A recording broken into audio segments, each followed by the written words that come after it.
Hello students, अपने previous lecture में मैंने स्पेशलिटी पॉलीमर्स के बारे में डिस्कस किया था, जिसका टॉपिक था polycarbonyls. First type of speciality polymer is polycarbonyls. और अब उसके कुछ एप्लीकेशंस हैं, यूज़ कहाँ कहाँ करते हैं पॉलीकार्बोनिल्स को। तो हम लोगों ने कुछ प्रॉपर्टीज़ पढ़ी थी पॉलीकार्बोनिल्स की, like high thermal stability, high tensile strength, high flexibility, light weight, high impact strength, high mechanical strength, readily modulable into complicated shapes, and excellent chemical resistance. So these properties are very helpful in different fields. So first one is electrical and electronic components. हम लोग इससे electrical appliances बना सकते हैं, electronic components बना सकते हैं, जैसे कि प्लग्स में यूज़ कर सकते हैं, sockets, covers of cell phones and laptops. और ये सब क्यों कर पाते हैं? Because they are very good electrical insulators, heat resistant and flame retardant. और इसलिए हम इनको इस तरह की इंडस्ट्रीज़ में plug, sockets, covers of cell phones and laptops बनाने में यूज़ कर लेते हैं। सेकेंड है data storage. Data storage means अपने फ़ोन में, लैपटॉप में, डेस्कटॉप में हम लोग को डिफरेंट अपनी मटेरियल्स स्टोर करने होते हैं, तो हम CDs और DVDs के फॉर्म भी बना लेते हैं इन पॉलीकार्बोनिल से। Third is optical applications, means इनसे हम लोग, क्योंकि इसमें एक प्रॉपर्टी होती है, ट्रांसमिटेंस बहुत होता है, हाई ट्रांसमिटेंस, अबाउट 88% ट्रांसमिटेंस होता है। So this are used for sun glasses. Scuba divers भी जो गॉगल्स पहनते हैं, उनमें भी पॉलीकार्बोनिल्स यूज़ किया जाता है। हेलमेट्स के सामने जो वाइजर्स लगे होते हैं जिनसे दिखाई देता है ट्रांसपेरेंट मटेरियल, वो भी इसका पॉलीकार्बोनिल्स का बना होता है। मोटरसाइकिल के इसमें विंड स्क्रीन्स बनाए जाते हैं, और स्मॉल हेलीकॉप्टर्स एंड प्लेन्स का भी विंड स्क्रीन बनाया जाता है। Mobile screen and LCD screens बनाई जाती हैं for making eye glasses which repel the ultraviolet light, means for making UV I glass lenses. Harmful होती हैं अल्ट्रावायलेट रेज, तो ये उनको भी आने नहीं देती हैं, सेफ होती हैं। Next construction material, means because एक प्रॉपर्टी होती है इसमें, हाई मैकेनिकल स्ट्रेंथ है, हाई इम्पैक्ट स्ट्रेंथ। इसकी वजह से हम इसको कंस्ट्रक्शंस में भी यूज़ कर लेते हैं, जैसे कि विंडो ग्लास बना लेते हैं, डोम लाइट्स वगैरह बना लेते हैं, क्योंकि जल्दी टूटती नहीं है, ड्यूरेबिलिटी बहुत अच्छी होती है। और एक है सिक्योरिटी कंपोनेंट्स, हम लोग बुलेट प्रूफ ग्लासेस भी बना लेते हैं इससे। दूसरे फिर इसके बाद कैमरा का body, binocular body, transparent food containers, blender jars etcetera, इन सब से, ये सब भी पॉलीकार्बोनिल से बनाए जा सकते हैं। These are the applications of polycarbonyls. Now the second one very important speciality polymer, that is biodegradable polymers. तो पहले हमें समझना है कि बायोडिग्रेडेबल पॉलीमर्स बनाने की ज़रूरत क्यों पड़ी। बिकॉज सो मेनी पॉलीमर्स जो हम लोग अभी तक पढ़ते आए हैं, 12th में आपने जितने भी पॉलीमर्स पढ़े, nylon, teflon, polythene, PVC, polycarbonyls, so many polymers, these are having very environmental hazards, they can not degrade. So हमें ज़रूरत पड़ी कि कुछ ऐसे पॉलीमर बनाए जाएं जो अपने आप डिग्रेड हो सकें या उनको मैनुअली डिग्रेड किया जा सके। तो वो होते कैसे हैं? उनका डिग्रेडेशन होने के लिए हमें कुछ ना कुछ बैक्टीरिया, एक माइक्रोबियल एक्शन होता है उनके ऊपर। माइक्रोबियल एक्शन, माइक्रोब्स कोई भी यूज़ हो सकता है, बैक्टीरिया, फंगी, एल्गी, इनके थ्रू ये रिएक्शन करते हैं। और रिएक्शन करने से जो एक एंजाइम जनरेट होता है इनके थ्रू, वो एंजाइम से पॉलीमर्स का जो कार्बन चेन होता है वो क्लीव हो जाता है। और वो जब ये चेन ब्रेक हो जाती है तो उसकी वजह से पॉलीमर्स ब्रेक डाउन हो जाता है, डिकम्पोज होने लगता है, और इस तरीके से इसका बायोडिग्रेडेशन हो जाता है। So biodegradation of polymer is a process carried out by biological system. What are the biological system? Bacteria, fungi, algae, wherein a polymer chain is cleaved via enzymatic activity. क्योंकि जो बैक्टीरिया और fungi और algae इनको degrade करते हैं, कहीं ना कहीं कोई ना कोई एंजाइम प्रोड्यूस करते हैं, और उस एंजाइम की वजह से पॉलीमर का कार्बन चेन ब्रेक हो जाता है और इसका बायोडिग्रेडेशन हो जाता है। अब फैक्टर्स क्या क्या रिस्पॉन्सिबल है बायोडिग्रेडेशन के लिए? तो सबसे मेन फैक्टर है इसका माइक्रोब होना। So micro organism, first factor is micro organism. Micro organism obvious है कि कौन से बैक्टीरिया, फंगी और एल्गी अभी मैंने बोले, ये इनका प्रेजेंट होना बहुत ज़रूरी है जो पॉलीमर की कार्बन चेन को ब्रेक कर सके। दूसरा, इन्वायरमेंट एक फैक्टर है। एनवायरनमेंट क्यों है? क्योंकि डिफरेंट टाइप की बैक्टीरिया, एल्गी और जो ये फंगीज़ हैं ये डिफरेंट एटमॉस्फेरिक सिचुएशंस में एक्टिव होते हैं। अदरवाइज़ इनके चारों तरफ बैक्टीरिया या उनके चारों तरफ एक प्रोटेक्टिव प्रोटीन की शील्ड बन जाती है, एक सिस्ट फॉर्म हो जाती है जिसके अंदर बैक्टीरिया बिल्कुल सेफ रहता है और वो इनएक्टिव कंडीशन में चला जाता है। तो उसको एक्टिव कंडीशन में आना पड़ेगा जिसके लिए एनवायरनमेंट उनके अकॉर्डिंग होना चाहिए। सो ये एनवायरनमेंट कैसा है? टेम्परेचर, जैसे कुछ बैक्टीरिया हाई टेम्परेचर पर एक्टिव होते हैं, कुछ लो पर होते हैं, कुछ मॉइस्चर में एक्टिव होते हैं, कुछ नहीं होते हैं, कुछ में कोई सर्टेन पीएच चाहिए होता है, किसी में सॉल्ट का प्रेजेंस होना चाहिए, कैसा एटमॉस्फेरिक प्रेशर है, लाइट चाहिए कि नहीं चाहिए। So these are the factors, means temperature, moisture, pH value, oxygen का presence, salt, pressure and light, this can also biodegrade the polymers. अब आता है नेचर ऑफ पॉलीमर, जिसको डिग्रेड होना है उसका नेचर कैसा है। सपोज अब पॉलीमर या तो देखिए हाइड्रोलाइजेबल का मीनिंग क्या होता है? पॉलीमर पानी में डिसॉल्व हो रहा है, हाइड्रोलाइज हो रहा है, कुछ डाइहाइड्रोलाइज होते हैं, कुछ नहीं होते। ऑक्सीडाइजेबल, कुछ एटमॉस्फेरिक ऑक्सीजन के साथ रिएक्शन करके ऑक्सीडाइज हो जाते हैं, कुछ नहीं होते। हाइड्रोफोबिक, कुछ हाइड्रोफोबिया मीन्स पानी के साथ रिएक्ट नहीं करते, पानी से डरते हैं, मीन्स किसी का नेचर जो है वो हाइड्रोफोबिक है। कुछ हाइड्रोफिलिक है, मीन्स पानी से की तरफ उनका अट्रैक्शन है। करेक्ट स्टीरियो कन्फिग्रेशन मतलब जो कार्बन की चेन है उसके चारों तरफ कैसे कार्बन लगे हैं, सिमेट्रिक है या एसिमेट्रिक है। क्रिस्टैलिटी का मतलब क्या है कि उनका क्रिस्टल का अरेंजमेंट क्या है, वो एमॉर्फस तो नहीं है, कहीं वो क्रिस्टलिन तो नहीं है, सॉरी। और फिर उसका मॉलिक्यूलर वेट, ये सारे नेचर जो पॉलीमर के होते हैं ये भी रिस्पॉन्सिबल होते हैं बायोडिग्रेडेशन के लिए। जैसे कि कुछ एग्जाम्पल है पॉलीमर्स के, जैसे अगर उसमें एमीन ग्रुप फंक्शन ग्रुप में प्रेजेंट है या उसमें कार्बोक्सिलिक ग्रुप फंक्शन ग्रुप की तरह से लगा हुआ है तो इनका बायोडिग्रेडेशन आराम से हो जाता है। क्यों? क्योंकि अपने में वाटर एब्जॉर्ब कर लेते हैं और जब वाटर के साथ रिएक्शन कर लेते हैं तो ये स्वेलअप हो जाते हैं और डिग्रेड हो जाते हैं, फूल जाते हैं, फिर डिग्रेड हो जाते हैं। अब आता है फीचर्स ऑफ बायोडिग्रेडेबल पॉलीमर। जो बायोडिग्रेडेबल पॉलीमर होते हैं उनके क्या क्या हम कैरेक्टर्स क्या क्या देखते हैं। सबसे पहली बात है कि नेचुरल पॉलीमर जो होते हैं वो बायोडिग्रेड हो जाते हैं और उनका एग्जाम्पल जैसे कि सेलुलोज, स्टार्च, प्रोटीन, ये डिग्रेड हो जाते हैं। इनके करने के लिए इनमें खुद से माइक्रो ऑर्गेनिज्म जनरेट हो जाते हैं।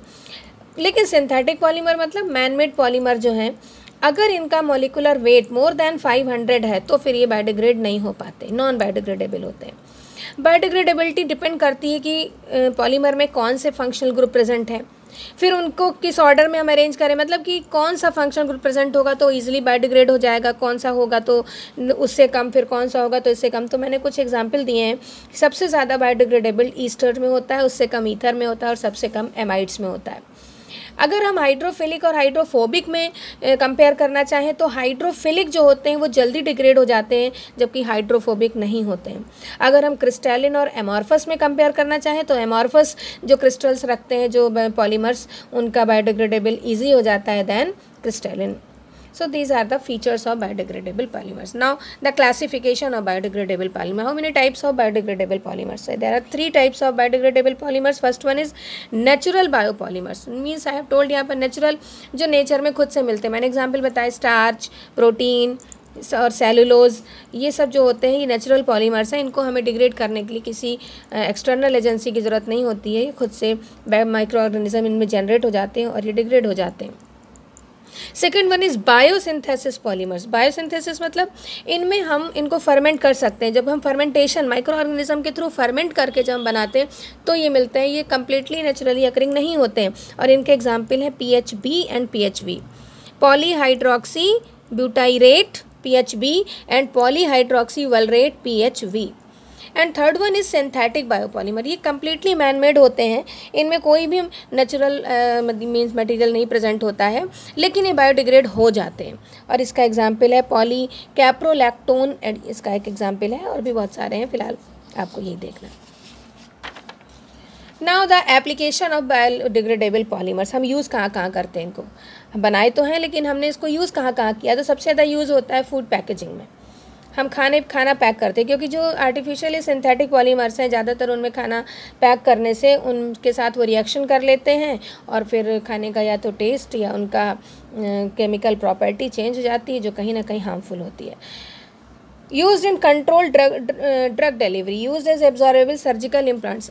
जो स्टिचेस लगते हैं, कभी कभी चोट लग जाती है, सर्जरी होती है जिसकी जैसे स्टिचेस देने पड़ते हैं, तो इंटरनल स्टिचेस में भी इनका यूज़ किया जाता है जो ऑटोमेटिकली डिकम्पोज हो जाते हैं।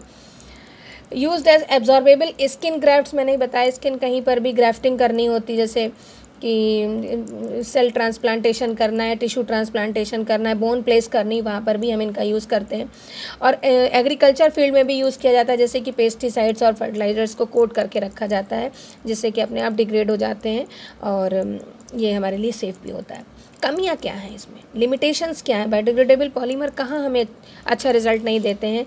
एक तो इनका कॉस्ट बहुत ज़्यादा होता है, हाई कॉस्ट वैल्यू होती है, और इसका जो लाइफ है, लो शेल लाइफ, इसका जो डिग्रेड जल्दी हो जाते हैं, तो हमें ज़्यादा पैसा खर्च करने के बाद भी उनकी ड्यूरेबिलिटी कम रहती है, इसका सबसे बड़ा लिमिटेशन है। अब कुछ एग्जांपल्स हैं आपके सामने कि बायोडिग्रेडेबल पॉलीमर्स कौन कौन से होते हैं। तो पहला आपके पास एग्जाम्पल है PHB, HB। ये दो तरीके से बनता है, दो तरीके का होता है, एक PHB और एक PHV। PHB क्या होता है? पॉलीहाइड्रोक्सी ब्यूटाइरेट, एंड PHV क्या होता है? पॉलीहाइड्रोक्सी वलरेट। और ये किससे मिलके किसके बने होते हैं? पॉलीहाइड्रोक्सी एल्केनोएट्स, इसके दो पार्ट होते हैं। तो पहले हम लोग पढ़ते हैं पॉलीहाइड्रोक्सी ब्यूटाइरेट। बनता कैसे है? हम जब ग्लूकोज का फर्मेंटेशन करते हैं एक बैक्टीरिया से, सिंपल सा इसका तरीका है कि जब हम ग्लूकोज को फर्मेंट करते हैं बैक्टीरिया की हेल्प से, उस बैक्टीरिया का नाम क्या है? एल्कैलीजेंस यूट्रोफस। इस बैक्टीरिया की हेल्प से हम जो ग्लूकोज का फर्मेंटेशन करते हैं तो हमें PHB मिलता है। PHB का जो स्ट्रक्चर है वो कुछ ऐसा है, एक तरफ ये देखिए चेन है जहाँ से इसने वाटर को रिलीज़ किया होगा यहाँ से, और इस तरीके से इसका स्ट्रक्चर है। प्रॉपर्टीज़ क्या होती हैं? ब्रिटिल मतलब ऐसे हाथ से तोड़ने से टूट जाता है। हाईली क्रिस्टलिन मीन्स एमॉर्फस नहीं है। क्रिस्टलिन का मतलब होता है कि जब लॉन्ग ड्यूरेशन तक अरेंजमेंट मॉलिक्यूल्स का चेंज नहीं होता उसको क्रिस्टलिन फॉर्म करते हैं। वाटर सॉल्युबल होता है मीन्स हाइड्रोफिलिक होता है, and non toxic. Has low extension to break मतलब जल्दी टूट जाता है, and has high melting temperature, और मेल्टिंग टेम्परेचर लगभग कितना है?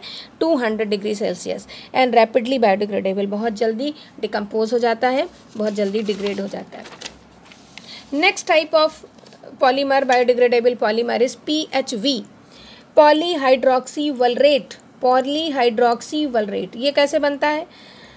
हम लोग जब एक दो तरह के बैक्टीरिया यूज़ कर सकते हैं डिकम्पोज करने में, फर्मेंटेशन करने में। एक होता है एल्कैलीजेंस यूट्रोफस बैक्टीरिया यूज़ कर सकते हैं, या फिर हम P.